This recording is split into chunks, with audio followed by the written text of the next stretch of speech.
Robson Conceicao says Oscar Valdez should have been banned for at least 1 year from the sport. I agree, but let's talk about it. Push the weight and no flex. Flex alive is one in the six. Fit the runner, boy, you nigga, no question. You will run a motherfucker high stepping. Hey, you never had a big enough weapon. Motherfucker never learned your lesson. I'm a 88 pack nigga. I'm a 88 pack nigga. I mean, day walker, drink blood, fangs out, full moon, motherfucker change like a hoe, nigga. I'm just a nigga from the hood trying to stack a little cheddar for the money. Drew Titan, Bronx on deck. Shout out to the mighty LDBC. Let's go to boxing scene. Link will be in the description. Robson Conceicao says Oscar Valdez should have been banned for at least 1 year from the sport. Robson Conceicao tested Oscar Valdez in the Brazilian boxer's first world title fight 4 months ago. It's been that long already. The 2016 Olympian's performance versus Valdez validated that he is a credible contender in the 130-pound division and moved him into another high-stakes fight against Xavier Martinez on Saturday night. Conceicao still wishes that the 12-round, 130-pound championship match he lost by unanimous decision never happened. Conceicao would have preferred that the WBC made an example, and they have that in quotes, of Valdez for failing a performance-enhancing drug test a little less than a month before they encountered Conceicao, before he encountered Conceicao on September 10th in Arizona. Instead, Valdez and his promoter, Bob Arum's Top Rank, utilized a loophole in the boxing's unified PED testing procedure to move forward with his first defense of the WBC Super Featherweight Championship that the unbeaten Mexican veteran won in his previous bout, an impressive 10th round knockout of favorite rival Miguel Berchelt last February 20th at the MGM Grand Conference Center in Las Vegas. Now let me pause right there for a second. That was an ugly knockout against Berchelt. All right. Valdez doesn't have that reputation of sleeping people like that. It was a bad punch. And Berchelt, usually a durable guy, got slept really bad. And he fails this test, A and B samples. I'm going to continue reading, but he fails that test. And it's only, like, I'm going to say common to reconsider everything that's happened. One of the things was just prior, he knocked out cold Berchelt. He knocked him out cold, man. And then he pops dirty versus Conceicao, and now you're looking at like, wait a minute. It's sort of like the Antonio Margarito situation. He gets caught trying to cheat against Shane Mosley. And we're like, what do you mean cheating? What do you mean? I remember watching the pay-per-view live. Then come to find out it was something wrong with the gloves. And then a little while later, you start to ask yourself, wait a minute. Wait. I know me, I'm a logical person. I said, wait. You know, Miguel Cotto's face did look kind of like unnaturally bruised up. He don't bruise up like that. And I've seen Miguel prior to Antonio Margarito. I seen him have fights where he was dropped and rocked bad. But his face was never lumped up like that. It did look a little unnatural. And then I go back further. Golden Johnson against Antonio Margarito. That looked a little strange. Then I went back further than that. Kermit Cintron, twice, whom I've spoken to. And he said, yo, I firmly believe this guy cheated. But no one says, yo, Kermit, you should have fired your corner.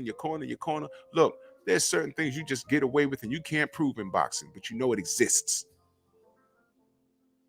It's like a lot of you with religion. You believe in God. Have you seen him? Or her? Or Buddha? Or the 8-armed elephant? Whatever you pray to, have you seen him? I don't want to get too deep, but that's boxing. You can't prove everything, but when you can prove some of these things, you got to act on it. And when these guys get caught, it's only natural that it calls them to question everything else they've done. But let me continue to read. According to Conceicao, allowing Valdez to fight despite his violations of the WBC's clean boxing program sent a damaging message to both boxers and fans alike. Before that happened, I was a big fan of Valdez, Conceicao told Boxing Scene. I respected and admired him a lot, but when he tested positive, everything changed. I was so disappointed with Valdez. In my opinion, when he tested positive, he needed a harsh punishment. He needed to be made an example of to the people. They should not have let him fight and make a bad example of to other fighters. Make an example of other fighters. Conceicao clearly benefited from fighting for a world title financially and from the exposure he received. If it were up to him, however, Valdez would remain sidelined to this day after testing positive for phentermine. That's what it was. Yeah, the stimulant banned by the Voluntary Anti-Doping Association. I got an opportunity, but I would have preferred that Valdez got punished, Conceicao said. He should have been banned for at least 1 year from the sport. Then he could come back clean and start again to be an example. All right. The Pascua Yaqui Tribe Athletic Commission licensed Valdez despite his dirty A and B samples submitted August 13th because it was affiliated with the Association of Boxing Commissions, which adheres to the World Anti-Doping Agency testing standards for PEDs. So, short version. He got caught, but because he was caught, A and B samples were dirty. But because one agency wasn't working with the other, the athletic commission said, nah, it's okay. That's the loophole they're talking about. That's the shortest version I can give you. Phentermine was not on WADA's list of banned substances. Thus, Valdez was eligible to defend his title against Conceicao in a regulated event ESPN Plus streamed from Casino del Sol in Tucson, Arizona. Those are the loopholes they're talking about. All right. I'm not going to read the rest of this, but you get the gist of what's being done here. You know, at the bottom of the article, link will be in the description. He says, I'm not a big fan anymore of Valdez. I don't like Valdez. I wouldn't like him either. Now, you know, that's the article, and y'all pretty much know my opinion. We've been talking about drug cheats for some time now, but it's funny. We get accused of racism for pointing out that this guy cheated. We get accused of racism for pointing out that Canelo cheated, got caught. No. How about this? It seems that the guys that are in the limelight, they are, whatever ethnicity they are who they are. They're just getting caught. So we're not bullying anybody because they're a certain ethnicity. We're holding them accountable. You know, like when Big Baby Miller was about to get his highest payday against Anthony Joshua and he popped dirty. We held them accountable. Where were y'all for that? Who knows? Y'all weren't paying attention. We could accuse you of not paying attention to Big Baby Miller and AJ because what? They were black fighters. We could say that, but we didn't. Because we're supporters of the sport. And here's the bottom line. This guy's A and B samples pop dirty. But by way of a loophole, it says right there in the article, a loophole permitted him to fight. Now, we've been going crazy about behavior like this, but this was the first time that old media and the LDBC was on the same page. But he was allowed to fight. And then no sooner him and Shakur Stevenson are mentioned in the same sentence, Bob Arum was just about to say, nope. He's fighting. He's going to pull up Navarrete, and he's going to have an all-Mexican card. Meanwhile, he has another black fighter on the top-ranked roster. And you're going to get this fight, and you're going to like it. When Bud starts slinging that lawsuit talking about racism, now all of a sudden they're talking about Shakur versus Valdez. Or Valpeds, as I call him. And no one's batting an eye at that. No one notices that, right? Now the fight is all good, right? Y'all connect the dots. I'm just pointing out what's happening, man. I'm just pointing out what's happening. And by the way, I hope Shakur's paying attention because it's been proven. Black fighters don't thrive on Top Rank. Ask Bud Crawford. Ask Floyd Mayweather Jr. Ask him. Go ahead and ask him. A lot of fighters bumped heads with Bob. A lot of black fighters bumped heads with Bob Arum. This is not a secret.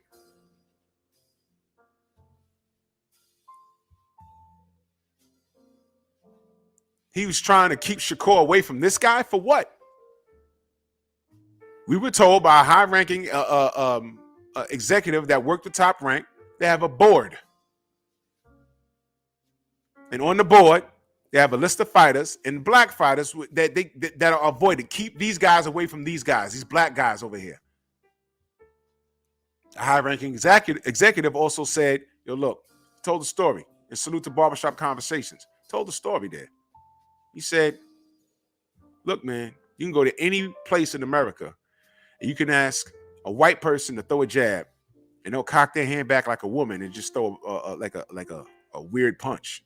So you can go to any hood and ask a black man to throw a jab and he'll just throw a jab with no training like he's been boxing all his life. What he was saying was black people by nature are better boxers, better athletes. I want you to never forget this. And this is all relevant to this story. Never forget this. 7 years. Bud Crawford was trying to get the Manny Pacquiao fight. And Bob Arum said, I killed the fight because I know how it ends. And Manny's such a nice guy. Meanwhile, that would have been Bud Crawford's biggest payday. That would have made Manny Pacquiao some money. He'd have been passing the torch. According to Bob. This is according to Bob. I know there's Pacquiao fans are going to hear this and, no, you'd have beat him. Okay. But according to what his boss at the time, Bob, said, he said, I know how this fight ends. So everyone would have made some money. Bob, Manny, Bud. Bud would have got a lot of credit for beating Manny. There would have been a belt involved in all of that. But Bob killed the fight, then turned right around and blamed Bud for not making him enough money. I could have bought a mansion in Beverly Hills for the amount of money that I lost on Bud Crawford. What does this have to do with Valdez? Valdez pops dirty and gets the fight.